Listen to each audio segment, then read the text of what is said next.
श्री स्वामी समर्थ. जय जय स्वामी समर्थ. तर मंडळी, स्वामी म्हणतात, एकदा कचरा कुंडीत टाकलेला कचरा आपण पुन्हा घरात आणून ठेवत नाही. तसंच एकदा माझ्यावर टाकलेला भार पुन्हा स्वतःच्या डोक्यावर घ्यायचा नाही. उद्याची सकाळ जेव्हा उजाडेल तेव्हा तू एक वेगळाच माणूस असशील. तुझ्यात ती अशी एक अद्भुत शांतता, एक अशी प्रचंड ऊर्जा निर्माण झालेली असेल की तुला स्वतःलाच आश्चर्य वाटेल. कालपर्यंत ज्या प्रश्नांची उत्तरे तुला मिळत नव्हती, ती उत्तरे अचानक तुझ्या समोर चालत येतील. जे लोक तुला कालपर्यंत त्रास देत होते ते अचानक शांत झालेले दिसतील. पण हे सगळं घडण्यासाठी तुला एका अत्यंत भयानक कसोटीतून पार जावं लागेल. कारण स्वामी जेव्हा एखादा वरदान देतात तेव्हा त्याआधी ते एका अत्यंत कठोर परीक्षेतून भक्ताला तावून सुलाखून काढतात. ती कसोटी कोणती आहे आणि येणाऱ्या पुढील 48 तासात तुझ्या आयुष्यात असे कोणते 3 मोठे संकेत मिळणार आहेत जे पाहिल्यानंतर तुला खात्री पटेल की अक्कलकोटचा राजा आता तुझ्या घरात कायमचा वास्तव्याला आला आहे. ती कसोटी कोणती आहे? बाळा, जेव्हा तू आज रात्री स्वतःच्या सगळं ओझं आणि दुःख स्वामींच्या चरणावर अर्पण करशील, त्यानंतर दुसऱ्याच दिवशी सकाळी लगेचच तुझ्या आयुष्यात फुलांचा सडा पडेल आणि अचानक सगळं काही सुरळीत होईल असा भाबडा विचार अजिबात करू नकोस.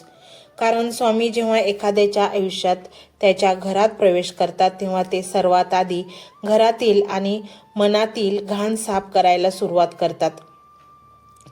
जसे एखादा जुना मोडकळीस आलेलं घर नव्यानं आणि मजबूत बांधायचा असेल तर आधी तो जुना वाडा पूर्णपणे पाडावा लागतो. तो पाडताना धूळ उडते, प्रचंड आवाज होतो, आजूबाजूच्या लोकांना त्रास होतो. तशीच तुझ्यात मोडक्या आयुष्याची, खोट्या नात्यांची आणि चुकीच्या विचारांची मोडतोड आता स्वतः स्वामी करणार आहेत. हीच तुझी ती सर्वात मोठी कसोटी असणार आहे. उद्या कदाचित असा एखादा प्रसंग घडेल की ज्या व्यक्तीने तुला आजवर सर्वात जास्त दुखावले ती व्यक्ती पुन्हा एकदा तुझ्या समोर येईल आणि तुला डिवचण्याचा, तुझा अपमान करण्याचा प्रयत्न करेल. किंवा अचानक एखादं नवं संकट, एखादा आर्थिक नुकसान तुझ्या समोर आव असून उभे राहील. या क्षणी तुझा संयम पाहिला जाईल. तू चिडून पुन्हा जगाला, स्वतःच्या नशिबाला आणि देवाला शिव्या देणार की अत्यंत शांत राहून मनातल्या मनात म्हणणार की माझ्या स्वामींनी माझ्या भल्यासाठीच हे घडवून आणले आहे. मला याला आता कोणताच प्रत्युत्तर द्यायचं नाही. जर तू या वादळातही शांत राहिलास, तर तू समोरच्याच्या अपमानाला मौनाने उत्तर दिलं, तर समजून जा तू स्वामींच्या सर्वात कठीण परीक्षेत हसत हसत पास केलीस. तुझा अहंकार त्या क्षणी कायमचा जळून खाक झाला आणि तू स्वामींच्या परमकृपेचा अधिकारी झालास. एकदा का तू ही कसोटी पार केलीस की येणाऱ्या 48 तासात तुला जे 3 मोठे संकेत मिळतील ते पाहून तुझे डोळे आश्चर्याने आणि कृतज्ञतेने पाणवतील. त्यातील पहिला संकेत अत्यंत सूक्ष्म आणि थेट तुझ्या अंतरात्म्याशी जोडलेला आहे. अचानक कोणतंही बाह्य कारण नसताना तुझ्या मनावरची कित्येक महिन्याची अस्वस्थता एका सेकंदात गायब होईल. बाहेर संकटांचं वादळ सुरू असेल, लोक तुला नावे ठेवत असतील, पण आतून तुला कसलीच भीती वाटणार नाही. तुझ्या छातीत जी भविष्याची सतत धडधड असायची ती पूर्णपणे थांबेल. रात्री झोपताना तुला असं वाटेल की कोणीतरी अत्यंत मायेने, एका वत्सल बापासारखे अदृश्य हातांनी तुझ्या डोक्यावरून हात फिरवला आहे. तुला इतकी गाढ झोप आणि शांत झोप लागेल जी तुला गेले कित्येक वर्षात लागली नव्हती. आणि पहाटे अचानक कोणतेही कारण नसताना तुला गाभाऱ्यातल्या उदबत्तीचा किंवा अष्टगंधाचा एक अत्यंत मंद आणि पवित्र सुवास जाणवेल. घरात कोणतीही उदबत्ती लावलेली नसताना हा दैवी सुवास येणं हा स्वामींच्या अस्तित्वाचा सर्वात मोठा आणि पहिला पुरावा असेल. तो सुवास तुला सांगेल की लेकरा, मी तुझ्या उशाशी बसून आहे, तू शांत झोप. मंडळी, स्वामी अनेक संकेत आपल्याला देत असतात. हा व्हिडिओ तुम्ही पाहत आहात हाही एक स्वामींचा संकेतच आहे की हा मंत्र तू संपूर्ण ऐक, तुझ्या जीवनातील सर्व दुःख नष्ट होईल. मंत्र जपाने अनेक सिद्ध्या प्राप्त करता येतात हे पूर्वीपासूनच ऋषी मुनींनी आपल्याला करून दाखवलेले आहे. आणि म्हणून जर हा मंत्र तुम्ही संपूर्ण ऐकला तर तुमच्या जीवनात सध्या जी प्रचंड उलथापालथ चाललेली आहे, ज्या प्रश्न सर्वात मोठा आवासून उभा आहे, तोच प्रश्न नष्ट होईल, त्याचं उत्तर तुम्हाला मिळेल आणि तुम्ही सुखी समाधानी व्हाल. म्हणूनच मंडळी, हा मंत्र तुम्ही संपूर्ण ऐका. मंत्र मोबाईलवर लावायचा आहे. डोळे घट्ट मिटून घ्यायचे आहेत. डोळ्यांसमोर स्वामींची मूर्ती आणायची आहे आणि स्वामींना प्रार्थना करायची आहे. हे स्वामी महाराजा, माझे हे संकट दूर कर, माझी ही इच्छा पूर्ण कर, माझे कुटुंब सुखासमाधानाने राहू देत. मंडळी, स्वामी हे भक्तवत्सल आहेत. ते भक्तांवर खूप प्रेम करतात. त्यांनी आपल्या भक्तांना बाळ मानलेले आहे आणि आई बाळाची इच्छा तर पूर्ण करणारच. त्यामुळे स्वामी तुम्हाला नक्कीच मदत करतील. मंडळी, एवढं सगळं करायला अर्धा मिनिट खूप झाला आणि एवढा वेळ तर तुमच्याकडे असेलच. बाकीचा सर्व व्हिडिओ तुम्ही मोबाईलवर सोडून द्या. तो त्याची पॉझिटिव्हिटी पसरवत राहील. तुम्ही दैनंदिनी कामं करता करता त्या मंत्राचे श्रवण करा आणि मनातल्या मनात जप देखील करा. फायदा नक्कीच होईल. ही डिजिटल सेवा आहे. आज या व्हिडिओच्या माध्यमातून स्वामींचे विचार तुमच्यापर्यंत पोहोचले आहेत. जर तुम्हाला मनापासून वाटत असेल की या विचारांनी तुमच्या मनाला उभारी दिली आहे, तुम्हाला जगण्याचे बळ दिले आहे, तर तुम्ही सुद्धा या ज्ञान यज्ञात आपली समिधा अर्पण करू शकता. पूर्वी लोक मंदिरात जाऊन दानपेटीमध्ये गुप्तदान करत असत, कारण गुप्तदानाचे फळ अनंत असते. आजच्या युगात व्हिडिओच्या खाली जे सुपर थँक्सचे बटन आहे ते एका डिजिटल दानपेटी सारखेच आहे. जर तुमची इच्छा असेल आणि तुमची परिस्थिती असेल तर यथाशक्ती, मग ती रक्कम कितीही छोटी असो वा मोठी, तुम्ही या सुपर थँक्सच्या माध्यमातून स्वामींच्या कार्यासाठी अर्पण करू शकता. हे पैसे कोणाच्या वैयक्तिक फायद्यासाठी नाही, तर हे विचार, ही सकारात्मक ऊर्जा अशाच लाखो दुःखी लोकांपर्यंत पोहोचवण्यासाठी वापरली जातील. लक्षात ठेवा, सक्ती नाही तर भक्ती महत्वाची आहे. ज्याला वाटतं की स्वामींनी मला मार्ग दाखवला म्हणून कृतज्ञता म्हणून मी हे फुल ना फुलाची पाकळी अर्पण करतो, त्यांनीच या बटनावर क्लिक करून आपले योगदान द्यावे. तुमची ही छोटीशी मदत कोणाचे तरी आयुष्य बदलणाऱ्या व्हिडिओच्या निर्मितीसाठी मोलाचे ठरेल. तसेच या व्हिडिओला लाईक करणे म्हणजे केवळ एक बटन दाबणे नव्हे, तर या सकारात्मक ऊर्जेला दुजोरा देणे आहे. जेव्हा तुम्ही लाईक करता तेव्हा तुमची विश्वाला सांगता की हो, माझा स्वामींवर विश्वास आहे. आणि शेअर करणे म्हणजे काय, तर पुण्य वाढणे. जर तुम्हाला वाटत असेल की तुमच्या एखाद्या मित्राला, नातेवाईकाला किंवा ओळखीच्या व्यक्तीला सध्या आधाराची गरज आहे, तर त्यांना हा व्हिडिओ नक्की पाठवा. कदाचित तुमचे एक शेअर करण्याचे कर्म त्यांना आत्महत्येसारख्या विचारांपासून परावृत्त करू शकेल किंवा त्यांना नैराश्यातून बाहेर काढेल. पुण्य फक्त अन्नदानानेच नाही तर विचारदानाने सुद्धा मिळते. म्हणून संकोच न करता हा व्हिडिओ तुमच्या जवळच्या लोकांपर्यंत पोहोचवावा. आणि हो, स्वामींच्या या दरबारात रोज हजेरी लावण्यासाठी चॅनलला सबस्क्राईब करा व बेल आयकॉनचे बटन देखील प्रेस करा. जेव्हा स्वामींचा संदेश येईल तेव्हा सर्वात आधी तो तुमच्यापर्यंत पोहोचेल. ही घंटा म्हणजे मंदिराची घंटा आहे, जी वाजवल्याने मनाला जाग येते. आणि सर्वात महत्त्वाचे म्हणजे तुमचा संवाद. खाली कमेंट बॉक्समध्ये तुमचा अनुभव नक्की मांडा. तुमच्या मनात काय चाललं आहे, तुम्हाला स्वामींची प्रचिती कधी आली आहे, कशी आली आहे ते लिहा. जेव्हा तुम्ही श्री स्वामी समर्थ किंवा भिवू नकोस, मी तुझ्या पाठीशी आहे असं लिहून कमेंट करता, तेव्हा ते केवळ शब्द नसतात, तर ती लिखित जप असतो. तुमच्या त्या कमेंटकडे पाहून दुसऱ्या एखाद्या भक्ताला प्रेरणा मिळू शकते. तुमची एक कमेंट हजारो लोकांचा विश्वास वाढवू शकते. त्यामुळे लाजू नका, मोकळ्या मनाने व्यक्त व्हा. इथे कोणी कोणाला जज करत नाही. आपण सर्वजण त्या एकाच माऊलीचे लेकरे आहोत. तुमचा हा प्रतिसादच या कार्याला पुढे नेण्याची प्रेरणा देतो. तर पाहूया तो शक्तिशाली रहस्यमय मंत्र काय आहे. तो मंत्र असा आहे.